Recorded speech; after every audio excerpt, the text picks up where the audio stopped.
My name's Daniel, 36 years old, and until a month ago, I thought I was married to my best friend.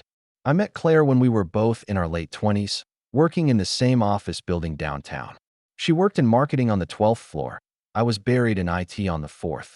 I'd pass her in the lobby, sometimes holding the elevator door open just long enough to share a glance and a polite smile. It started slow, coffee runs that turned into lunch breaks, which turned into shared rides home. Within a year, we'd moved in together. By year 3, we were married. Claire always had this magnetism about her. People listened when she spoke. Her laugh could turn a dull room into something warmer. I admired it, or maybe I was just blinded by it. She made our lives look perfect on Instagram, captioning weekend brunches with phrases like #forevermyperson and built this together. But behind the filtered selfies and holiday dinners, I was the one pulling the financial strings. I never minded it. I had a stable job, and I liked being the provider. Claire had switched jobs a few times, short stints in startups, freelance projects that never quite took off. She said she wanted to find her passion, and I respected that. I covered rent, insurance, even helped pay off her student loans. I figured marriage meant teamwork, and if her dreams took time, I'd wait. The moment that changed everything started like any other Saturday. It was her parents' 40th anniversary, and we'd offered to host a family dinner at our place. I spent the morning scrubbing down the grill, trimming the lawn, even picked up a bottle of her dad's favorite bourbon. Claire was inside arranging seating, folding napkins into those little swan shapes she liked. Her sister, Jenna, came by early to help, which really meant drinking wine in the guest room while Claire buzzed around setting the ambience. Around 5 p.m., while setting the table, I realized we were short 2 forks. I remembered seeing extra utensils in the guest room closet. Claire kept party stuff in there, so I headed over quietly. The door was mostly shut, but not fully latched. I reached for the knob, and then I froze. Claire's voice, low but clear, filtered through the narrow gap. "He's just a stepping stone," she said, with this light laugh in her voice I hadn't heard in months. "Once the papers are filed, I'm set for life." Jenna replied, almost impressed. "Smart. Clean him out before he catches on." Claire chuckled again. "He won't. He still thinks I'm working on my art business. Honestly, the only art I've done this year is making him believe this crap." I didn't move. Not an inch. The words hit harder than I'd ever imagined possible, like a slap from someone you trusted not to raise a hand. My first instinct was denial. I wanted to think maybe it was a joke, but there was no punchline, no giggle that undercut the cruelty. Just cold, practiced calculation. I stood there for what felt like a full minute, gripping 2 forks like they were the only things anchoring me to reality. Eventually, I turned around, walked back to the kitchen, and finished setting the table. My hands trembled as I folded the last napkin, but my face didn't show it. I smiled through the wine pouring, the small talk, the speeches. Claire leaned in during the toast, kissed my cheek, and whispered, "Thank you for making tonight perfect." I didn't say a word, just smiled and clinked my glass. That night, lying in bed next to her, I barely slept. I listened to the way she breathed, steady, peaceful, like someone who didn't know her mask had already slipped.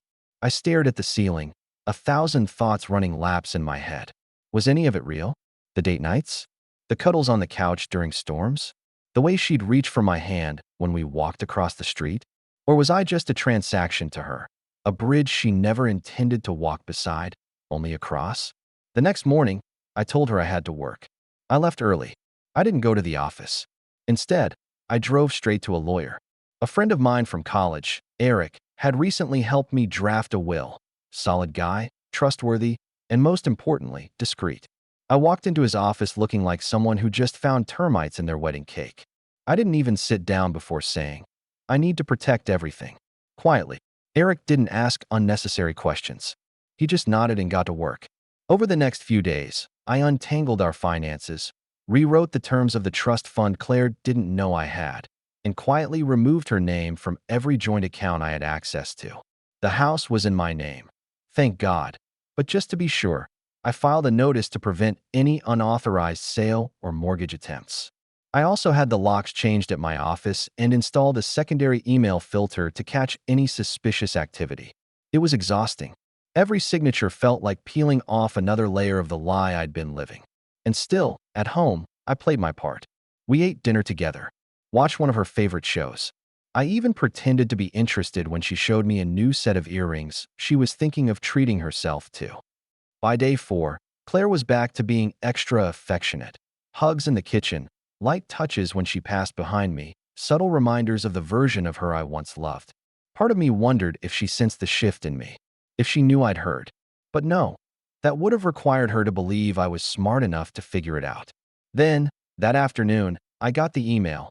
Claire Bennett versus Daniel Rivers, petition for divorce. Attached were preliminary documents, aggressive, too.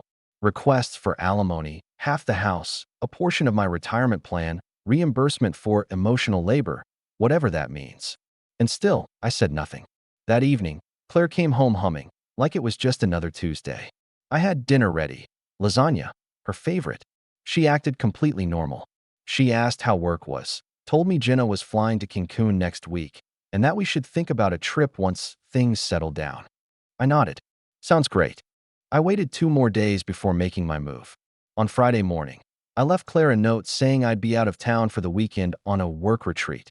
She barely glanced up from her smoothie and just mumbled, "Okay, babe. Love you."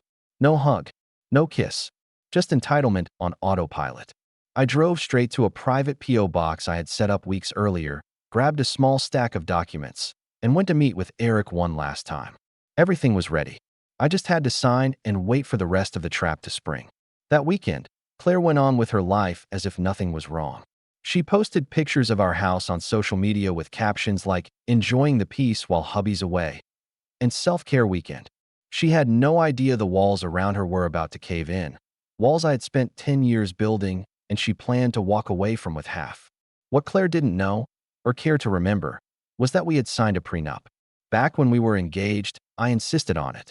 At the time, I framed it as just a formality. Even joked that it was insurance we'd never need. She laughed, said she trusted me, and signed it with zero fuss. But here's the thing. The prenup didn't just exist. It was airtight, reinforced by years of legal updates that I quietly paid for whenever I adjusted my estate plans or added new assets. The terms were clear. If she initiated the divorce without grounds, which she had, she forfeited claims to nearly everything I'd built. No alimony, no house, no stake in the investment account she'd never contributed to. She'd walk away with what she brought in, which wasn't much. But I didn't stop there. Over the past 2 years, I'd funneled most of my savings into a trust that would only activate upon finalized separation.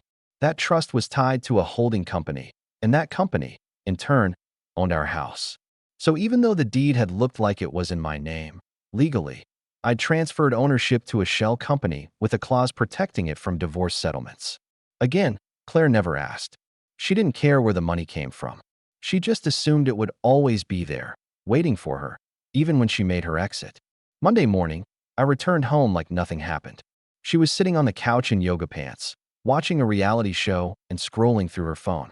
She barely looked up when I came in. "Hey, how was the retreat?" she asked. I shrugged. Enlightening. That night, I lay beside her, wide awake, while she snored softly, unaware that her world was already shifting beneath her. Tuesday came with a knock on the door around 10 a.m.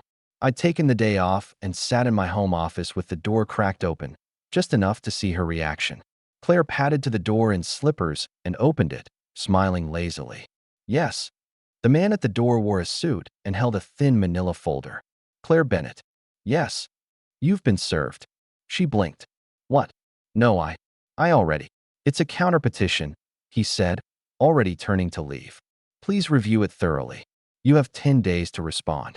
She shut the door slowly, staring down at the envelope in her hands like it had bitten her. I came into the living room, coffee in hand. She looked up at me, stunned. You filed back?"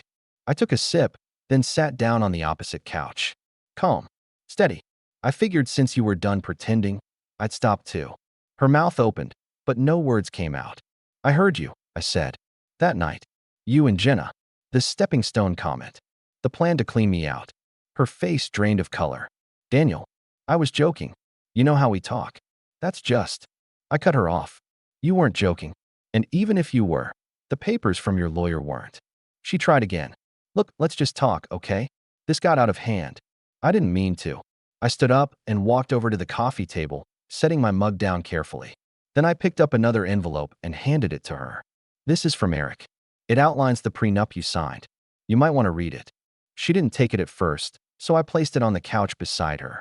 And just so you're aware, I added, the house isn't in my name anymore. It's owned by a trust that activates the second divorce proceedings begin, which means you have 60 days to vacate. Her voice broke slightly. Wait, what? You can't just kick me out of my own house. It's not your house, Claire. Not legally. Not financially. Not anymore. She looked down at the documents, then up at me, blinking fast like she was trying to reboot her own brain. But I invested time in us. I gave you years. You can't just erase me. I'm not erasing you, I said quietly. I'm just no longer funding the fantasy that you ever cared about me. She was still processing when her phone buzzed, likely Jenna or her lawyer calling to check in. I saw her glance at the screen and quickly silence it. I turned to leave the room. Daniel, she called after me, voice now small. Can we just please talk? I paused, then looked over my shoulder. Sure, I said, but not here. This place won't be yours for much longer. And with that, I walked upstairs, leaving her on the couch, stunned and still holding the envelope like it might catch fire. I didn't hear her cry that day, but the silence was louder than anything she'd ever said. The next few days were eerily quiet. Claire didn't storm into my office. She didn't yell. She didn't even try to play the guilt card. Not yet. Instead, she moved around the house like a ghost, her steps lighter, her eyes never meeting mine. It was as if she'd been frozen mid-scheme and didn't know how to unpause the performance. But I wasn't fooled. Claire wasn't the type to back down just because she got caught. She was calculating, always had been. I'd seen her talk her way out of speeding tickets, outmaneuver co-workers for credit, and turn arguments with friends into tearful apologies that she somehow received instead of gave. She didn't crumble. She adapted. So I waited. On Friday, she cracked. I came home from grabbing groceries. Yes, I still cooked, and found her in the kitchen, looking a little too polished for someone with nowhere to go. Her hair was done, makeup flawless, and she wore a blouse she hadn't touched in months. Hey, she said, her voice sugar-coated. Can we sit for a minute? I set the bags down. About what? I need to explain some things. You've been acting so cold, and I get it. You're hurt. But it's not what you think. I tilted my head. Really? Because what I think is that you were planning to take me for everything I had. She frowned, as if I was the one being unreasonable. Daniel, come on. I was venting. Jenna said something. I said something back. I didn't mean it. You filed for divorce, Claire. That wasn't Jenna. She hesitated. Okay, yes, I filed. But only because I thought we were growing apart. You've been distant, working so much. I didn't feel appreciated. I thought if I took the first step, maybe you'd fight for us. I gave a short, humorless laugh. So cleaning me out was just your way of testing my love? That's not fair, she snapped, her polished tone slipping. You don't understand the pressure I've been under. I understand perfectly, I interrupted. You saw a future without me, and you wanted it padded with my money. Her lip trembled slightly, and for a second, I wondered if there might be an ounce of regret in her. But then she exhaled, straightened her shoulders, and said, Look, maybe we both made mistakes. But do you really want to drag this out in court? What will people think? What will your job think when all this gets messy? There it was. The real Claire. Calm, measured, threatening, but in pearls. I've got nothing to hide, I said. And you don't have a leg to stand on. You signed that prenup. You've contributed nothing financially. And if you want to bring up public perception, I'm not the one whose sister was helping orchestrate a financial hit job over Pinot Grigio. Her face hardened. So you're just going to toss away everything? Just like that. I didn't toss anything. You lit the match. I just stepped back and watched. She didn't speak again for the rest of the day. The next morning, she was gone when I woke up. No note. No goodbye. Just an empty side of the bed and a closet that looked like it had been rifled through in a panic. She didn't take everything. Just the expensive stuff. Designer bags, her gold bracelet, the suede boots I bought her last Christmas. A few jewelry boxes were open, contents missing. A small final act of self-assigned reparation, I assumed. What she didn't realize was that I had already frozen the credit cards and secured a claim on anything over $500 she might try to pawn. Later that afternoon, my phone buzzed. Unknown number. Hello. A woman's voice, tight, clipped, answered. Hi, Mr. Rivers. This is Angela Coleman. I'm representing Claire Bennett regarding the divorce proceedings. I smiled. Afternoon, Miss Coleman. I take it you've read the prenup? There was a pause. Yes, we've reviewed it. However, Claire feels that the document may not reflect the full extent of her emotional and domestic contributions to the marriage. She's prepared to argue for a fairer distribution of assets, particularly. I cut in, voice even. Let me save you some time. She has no case. And if she wants to play dirty, I have audio recordings. Multiple. And texts. Another pause. Longer. I see. Would you be open to a private settlement discussion before things become more contentious?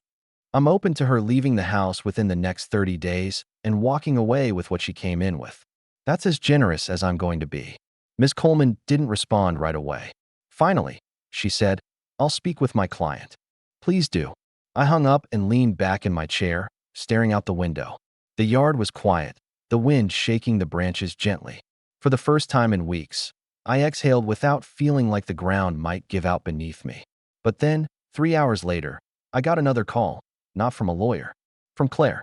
And what she said next wasn't part of any legal strategy. It was a warning, and it changed everything. Claire didn't call to apologize. That would have required admitting she was wrong. She called to threaten me. I was in the middle of prepping dinner, something quick, just steak and greens, when my phone buzzed again. I saw her name flash across the screen. My thumb hovered over the red button, but curiosity got the better of me. I answered, Daniel. Her voice was cool, rehearsed. Not panicked, not even particularly angry, just composed. We need to talk. I think we've done enough of that, I said, chopping garlic with deliberate force. She exhaled through the speaker like she was disappointed in me. I tried to be civil. I asked for a conversation, not a war. But if you want this to get ugly, I can oblige. I said nothing. Just let the silence hang. You think you're the only one who can play smart, Daniel? I've been documenting too. I have screenshots, notes, even receipts for all the business trips you took while I was home taking care of the house. That made me laugh. You mean when I was at actual conferences? Claire, I sent you photos from the hotel, itineraries, even brought you souvenirs. She didn't flinch. Doesn't matter. What matters is how it looks. And if I file a claim for spousal abandonment, emotional distress, maybe even hint at infidelity, you'll lose, I said sharply. You're bluffing. You think a judge cares who's technically right? They care about optics. I'm younger, prettier, and I've played the supportive wife for years. That's the image they'll see. And if the story's compelling enough, maybe even a local paper will pick it up. Do you really want your reputation tied to a public mud fight? There it was. Her final move. Blackmail by humiliation. I didn't respond immediately. I needed to think. I ended the call calmly, without yelling, without even a reply. Just noted. Then I sat on the couch and stared at the wall for a long time. What Claire didn't realize is that her arrogance, the same arrogance that made her speak so freely to her sister, that made her so sure I'd never catch on, had also made her sloppy. And it wasn't just the audio I had. I opened my laptop and pulled up a folder I'd been curating since the day I overheard that conversation by the guest room. It was called Insurance. Inside were dozens of screenshots, emails, photos, all neatly labeled. Venmo payments she made to Jenna titled Clean Slate Nail Polished. Texts with mutual friends talking about big moves soon. Even a clipped selfie she sent to someone named T with the caption, He's out of town, come over winking-faced. Yeah, I hadn't mentioned that part yet. Turns out Claire wasn't just planning to leave me. She'd been preparing her landing pad. T turned out to be Tyler, an old college friend of hers who just needed a place to crash for a few nights last year. At the time, I believed her. I slept on the couch those nights out of respect, gave them space. Now I realized I was playing doorman to my own humiliation. I didn't just collect evidence. I weaponized it. The next morning, I emailed Claire's lawyer and CC'd my own with a polite, professional message. Ms. Coleman, following your client's recent threats to slander my professional and personal reputation, I've attached a preliminary folder of materials I intend to present should this matter escalate. Please advise your client that while I'm still open to a clean, quiet separation under the original prenup terms, Any attempt to initiate a media smear campaign or false claims will trigger full public disclosure of the enclosed documentation. Sincerely, Daniel Rivers. Attached was a compressed zip file titled clairb_preview.zip. It wasn't the full arsenal, just enough to make her sweat. My lawyer called me 20 minutes later, almost breathless. Dan, you nuked her. She tried to nuke me first. Well, mission accomplished. Claire didn't call again, but Jenna did. I didn't pick up. Then the texts came in. First one, then another, then 6 in a row, all variations of "you need to be reasonable" and "you're destroying her." I blocked the number. I heard nothing more for a week. Until the final negotiation. Claire didn't show up in person. Her lawyer did, looking about 10 years older than when we'd first met. She sat across from me at the conference table, cleared her throat, and said, "My client has agreed to vacate the property within the week. She will not contest the terms of the prenup or file any claims of misconduct, provided your client refrains from circulating certain materials beyond this room." Done, my lawyer said before I could even blink. It was over. Claire packed her things on a Tuesday. I wasn't home. I made sure of it. I had the locks changed again that night. Any trace of her, her perfume, her boots by the door, the fake orchids she insisted made the house look classier, I boxed up and dumped in storage. A month later, I got a small manila envelope in the mail. No return address. Inside was a wedding photo of us, taken at sunset, her arms around my neck, my forehead pressed to hers, with a post-it stuck to the bottom. It read, "You could have just let me go quietly." I tossed it in the trash. 3 months passed. Then 4. I moved into a new condo across town, smaller, cozier mine. I got a dog. Started cooking again. Smiled more. And then, one chilly morning, while walking through the grocery store in a hoodie and jeans, I saw her. Claire. Alone. No ring. No designer bag. She looked tired. Makeup-free. She was holding a basket with a single frozen dinner, a bottle of white wine, and a coupon book tucked under her arm. She didn't see me. Or maybe she did and pretended not to. I watched her walk away and felt nothing. No hate. No anger. No smugness. Just relief. That I'd walked away. That I'd heard what I wasn't supposed to hear. That I'd set fire to the bridge before she got to cross it. And as I walked out into the morning light, bag of groceries in hand, I realized something. Sometimes the best revenge isn't a grand speech or a dramatic exit. Sometimes it's just surviving someone who wanted you broken and leaving them with nothing but the ashes of a plan they thought would bury you. I would love to hear your thoughts in the comments below.